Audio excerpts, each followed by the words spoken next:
Ladies and gentlemen, please take your seats. You know, sometimes you really do have to get lost in order to find yourself, and if you're within the sound of my voice, that must mean you're in the seats with once more. As always, my name is Dave Voigt, and I'm the host of this podcast, where we sit down with a wide-ranging variety of industry professionals and pick their brain about current projects, state of the industry, how they got started, and so very much more in a light and conversational fashion. And if you like how we do things around here, I'm assuming you do because you're listening to us right now. We'd love it if you'd subscribe to the podcast. You can find us over at Apple, Spotify, Amazon, Google, basically wherever you get your podcasts. And plus, we archive every single one of our episodes over at our In the Seats YouTube channel. So if you can give us a like and subscribe there too, that'd be swell. You can also follow us on the social media, as the young people are calling it. You can find us on Facebook, Twitter, and Instagram at either @InTheSeats or at It's Podcast One for all sorts of updates. And plus, this is new, you can find us at In the Seats on TikTok for the occasional bit of fun. But, you know, it's what the kids are doing, and we like to stay fresh, as it were, or try to anyway. But on top of all that, I think to wrap it all up, I think what we really need you to do is come pay us a visit over at In the Seats, intheseats.ca, for all the latest and greatest from the world of television, movies, video on demand, streaming, film festivals, theatrical, where it's open. We're in Canada right now, and not all our theaters are open yet, but if you have theatrical, appreciate it right now because it's a beautiful thing. But we will talk about anything you want when it comes to the moving image, and we love it when you come read about it. So please come on by. On this episode, we've got a good one. It had a real interesting theatrical run, and it's now available on video-on-demand platforms everywhere. In the States, anyway. I'm not entirely sure about Canada, but I'm sure it's coming, if it's not already here. And the film is called The Dark Divide. And it's really, really this beautiful, beautiful film, which is based on a book. And it's the story of a renowned butterfly expert, Robert Pyle, who is played very deftly by David Cross, who embarks on a life-changing trek through one of America's most important and unprotected wildlands in the summer of 1995. It's one of those movies where you need to go about finding yourself and really sort of the journey that people have to go on sometimes, especially after they have tragedy in their lives, or if they have a real big sort of shift in what's happening in their world. And it's a fantastic film, and we got the unique pleasure of sitting down not only with writer-director Tom Putnam, who adapted the book from Robert M. Pyle, but we got to talk to the film's star, Mr. David Cross himself, and this was a fun talk. And this is really a beautiful film. I can't talk up this one enough. Go find it on the video on demand platform of your choice.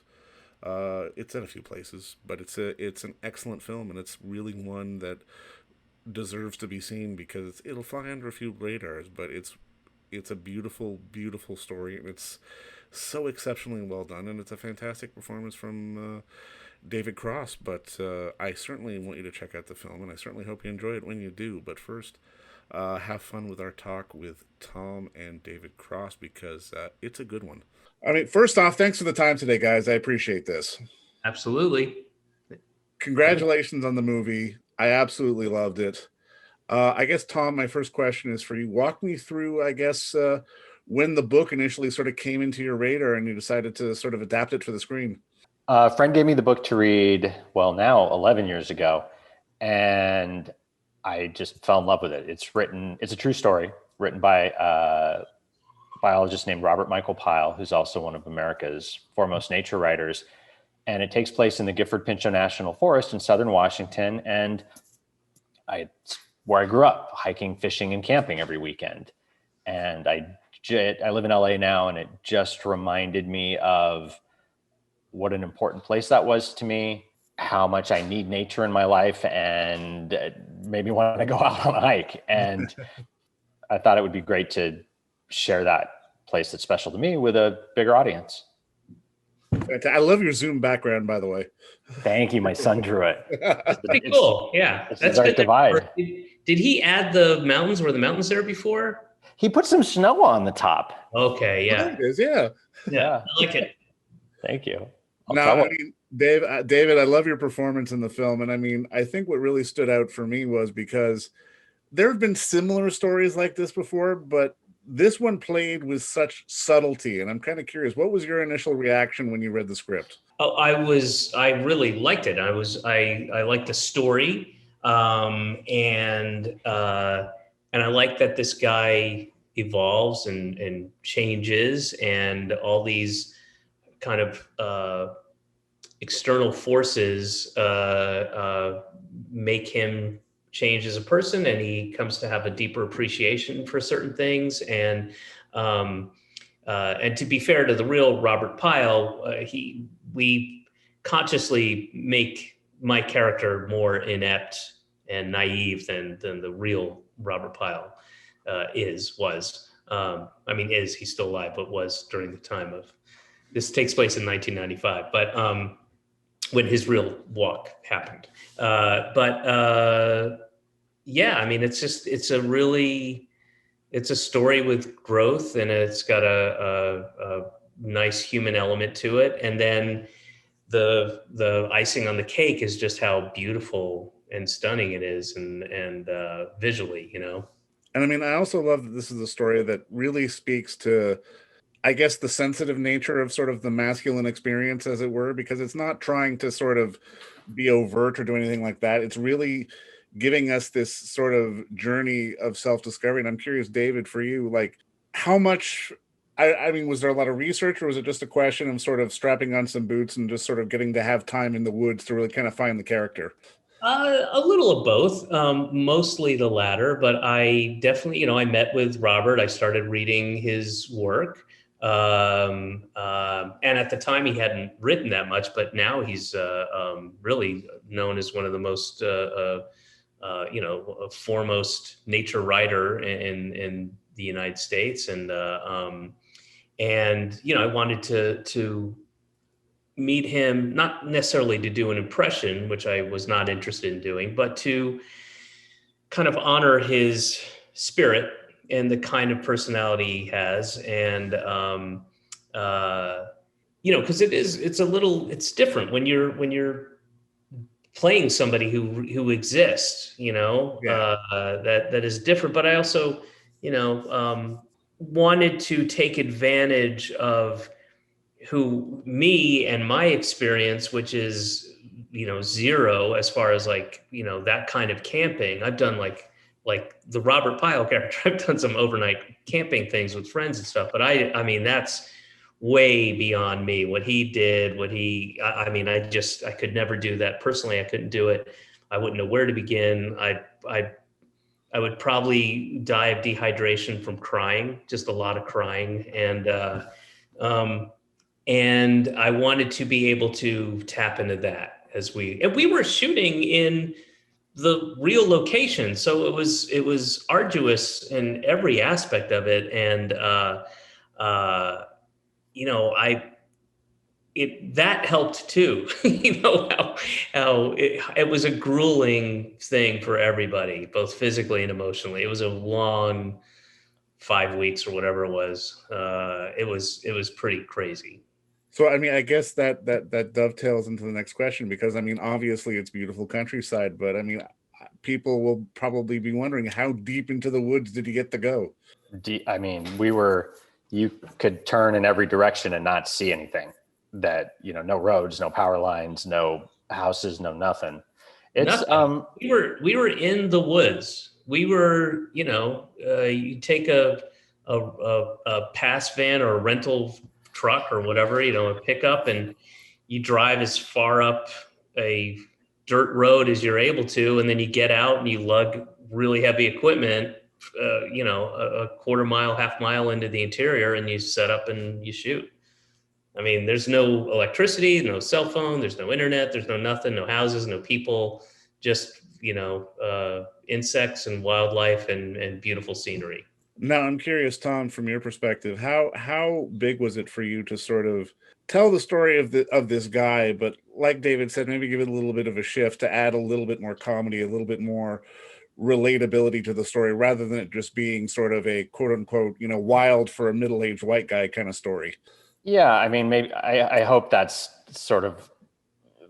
my contribution to it, is my perspective on the world and my sort of occasionally stumbling through situations and trying to see the humor in things. I mean, gosh, I believe everything should have humor in it. I mean, it's rare I go through a day where something doesn't make me laugh, even if it's just something ridiculous or terrifying. And Bob's a really interesting writer because he takes scientific subjects and he makes them so human and relatable and emotional that I just wanted to capture that. I hope we did. No, and I think you did. But I mean, I love just how you sort of mentioned sort of making things relatable and even a little bit terrifying at times too. I mean, I think the one scene that terrified me was the one that actually was kind of sweet with the owl. And I'm kind of curious, like, how interesting was that to sort of have that thing sort of perched right there on you? Well, there's two aspects to it. One is I had no idea how heavy it would be. That's a heavy, dense. That owl is, first of all, it's large to begin with, and it's dense. And we had put some like thick foam core underneath the top of the hat to over in between my bald head and the hat, but those talons still dug in. And then the way they got the owl to land on my head was the owl wranglers who had come up from Georgia stood off camera, roughly 12 feet away, 10 feet away, something like that, just out of frame, and threw dead frozen mice at me. And often they'd be on target and would land kind of at my chest. But every once in a while, it would land right in my face. A dead, frozen mouse. Just right in my beard. That feels like a first. Was it for you? No. That was I've done that several hundred times. I mean, it's really how I paid for my summer home. I go to a rent fair. It's something I do at a rent fair. I'm kind of curious. How has now that everything's been done and it's out in the universe, how has sort of the reception been for you guys as more and more audiences are starting to take in the film? I mean, it's been great. I think people have been. The universe sort of opened up this window for us to release the movie here in the middle of a pandemic where people have been trapped inside their houses for months and months at a time. And people seem to have been really excited to be able to take this 90-minute journey through this amazing, lush North American rainforest and, walk away with a little different perspective on the world. Yeah, the most of the reaction I've heard is really been positive, and it's been about that. That's been a big part of what people liked about it. Was like taking a break from the shit that is going on outside of their windows in the reality of what our situation is, and just getting to spend 90 minutes to kind of clear your head in this way. I mean, it's almost got like remember when those videos came out, we all made fun of them, like, oh, it's a fire burning, a fireplace for 4 hours, or it's a fish tank, and people would be like, well, that's ridiculous. It's kind of got that kind of like, well, maybe it's not so ridiculous during the pandemic. Yeah. When you're making something like this, I'm kind of curious, like, at the end, like, when do you know you've got something? Because I mean, I can imagine like you could find it either early on or sort of in the middle of shooting. Like, when did you know that, okay, this is going to work? Because I mean, oftentimes especially when you're making a project, either as an actor or as a director, you can be sort of halfway or even all the way through, and you're not quite going to know if it's going to hit. That's true. I mean, for me, I have been lucky to be a part of some really amazing documentaries. But I've also been unlucky to have been a part of some terrible fiction films. And I'm going to give you a super honest answer to this question. I working in fiction films, my experience has always been like one of failure. So every day I would be driving to set, like, is this a failure? Is this a success? I don't know what like a success feels like that kind of movie. So for me, I didn't know until people started seeing it and like really responding to it, to be honest with you, brutally honest. Yeah, I mean, I had this same experience. I didn't, it was a really, really difficult shoot, and it was consistently difficult and constantly difficult. It was really hard, and there was a lot of stuff we didn't get to get just because of all the things that can go wrong, plus in the elements, and we had no budget, and I'm not the kind of guy who's like going home and look, I'm not the actor who's going to watch rushes and stuff or dailies to, I just didn't really know until it kind of got put together. And, I knew the locations because I was standing in them were beautiful. And, we'd have some drone shots and like, I guess that'll be pretty. I don't know. But then when you see it on a big screen, it's like, yeah, it came together. And, but just like Tom, I did not know. And you're right. Sometimes sometimes you don't know, sometimes halfway through. And this one, I just didn't know.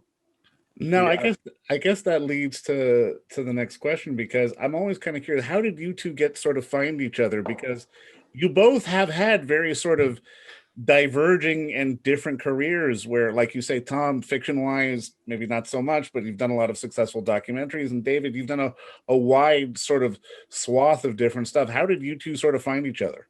Our casting director, Jory Weiss, who was kind of the behind the scenes ace in the hole on this movie. He cast everything from like Blade to Napoleon Dynamite. And he somehow got it to you, David, I assume through your agents, right? And then we met at a bar in LA, and an hour meeting turned into 3 hours. And I think we just hit it off. And I know you talk about like, hey, if I'm going to spend all this time out in the woods with somebody, I better get along with them. Yeah, it was, it was through my agents, and I thought it was a really compelling script and idea, and it's an opportunity I don't often get. And then, as Tom said, we met, and for the same for you, if you're going to spend, you have to know I'm not going to be like a difficult actor, or we're going to be on the same page. And I found him to be amenable to some of my takes on things and ideas. And, any kind of film is always a collaboration with every single person on set. And, he was that kind of person, a chill guy. And so, yeah, so we did it. Now, just to put a bow on this, and this is something I always like to ask, thinking back for both of you in your lives, is there a moment or maybe like a movie or a piece of work in your lives that you can sort of pinpoint as the pivot point that sort of got you into this business? Mine's cheesy. I don't know if I want to say it. Oh, come on. No, we want you to say it. I grew up in this like strict Pentecostal Christian household where the only thing we were allowed to watch were John Wayne Westerns, like on Sunday afternoon. And for whatever reason, my parents took us to the movies, and we saw this movie, Empire of the Sun. And I was like the same age as that kid. And it was the first time I saw a movie where I kind of felt an emotional connection to it. It's not my favorite movie, but it was a movie that sort of got me thinking about storytelling and making movies. I mean, you can't go wrong with Spielberg. Oh, you can. Well, that's true. You can. He's not going to see this. It was Python. I saw Monty Python, and my whole world shifted. And I was like, that's what I want to do, Love it. And you know what? I love this film, and I just congratulations to you both on the work, because it's really a beautiful film. And I think it's one of those ones that, like you say, it's going to provide that sort of moment of peace and tranquility to allow you to reflect on some of the bigger things. And I think that's an important thing right now. And thank you both for the work, and thank you for the time today, guys. This was a lot of fun. Absolutely. Thank you, Thank Dave. you. All right. Cheers, guys. Okay. Bye-bye. And don't forget to visit our friends over at Bay Street Video for all your DVD, Blu-ray rental, or purchasing needs this summer, as they are still open for curbside and some mailing delivery as well. Over at 1172 Bay Street, Toronto, Ontario, Canada, you can give them a call at 416-964-9088. That's 416-964-9088.